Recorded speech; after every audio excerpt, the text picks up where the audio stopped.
బుల్లబ్బాయ్ గౌతమ్ అహల్య వాళ్ళతో అహల్యని నాకు 48 గంటల్లోపు అప్పగించకపోతే నేను మీ ఇంట్లో అహల్య ఇంకా ఇంద్ర ప్రేమించుకున్నారని పెళ్ళి కూడా చేసుకోవాలని అనుకున్నారని కాకపోతే ఇంద్ర ఆర్మీ దాడుల్లో చనిపోయారని మొత్తం విషయం కూడా నేను మీ ఇంట్లో వాళ్ళకి చెప్తానని బుల్లబ్బాయ్ బెదిరిస్తాడు.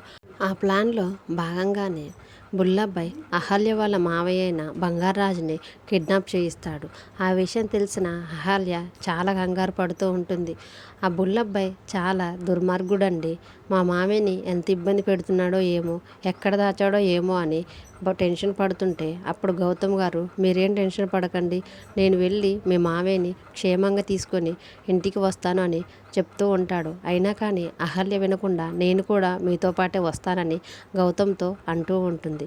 అప్పుడు గౌతమ్ మీరు అక్కడికి రావటం చాలా ప్రమాదం అండి, మీరేం వద్దు, నేనే వెళ్ళి మీ మామయ్యని తీసుకొని వస్తానని చెప్పి మెట్ల మించి కిందికి దిగుతూ ఉంటుంటే గౌతమ్ వాళ్ళ నాయనమ్మ అయిన భానుమతి గారు గౌతమ్ని ఆపి రాత్రి నుంచి నాకేందో కడుపులో మంటగా ఉందిరా, కొద్దిగా చెక్ చేసి ప్రాబ్లం ఏంటో చెప్తావా అని గౌతమ్ని ఆపి హాల్లోకి తీసుకెళ్ళి మాట్లాడుతూ ఉంటుంది. గౌతమ్ వాళ్ళ బామ్మ అయిన భానుమతికి మెడిసిన్ ఇచ్చి వచ్చేలోపు ఈలోపు పైనుంచి జరుగుతున్నదంతా అహల్య చూసి ఎలాగైనా గౌతమ్ గారికి తెలియకుండా మా మావయ్య ఉన్న చోటికి నేను కూడా వెళ్ళాలి అని గౌతమ్ బయలుదేరే కారులో ఎక్కి గౌతమ్కి తెలియకుండా వెనకాలే కారులో కూర్చుంటుంది. తర్వాత గౌతమ్ ఆ కార్ని స్టార్ట్ చేసి బుల్లబ్బాయి వాళ్ళ మావయ్యని కిడ్నాప్ చేసిన చోటు వైపు బయలుదేరుతాడు.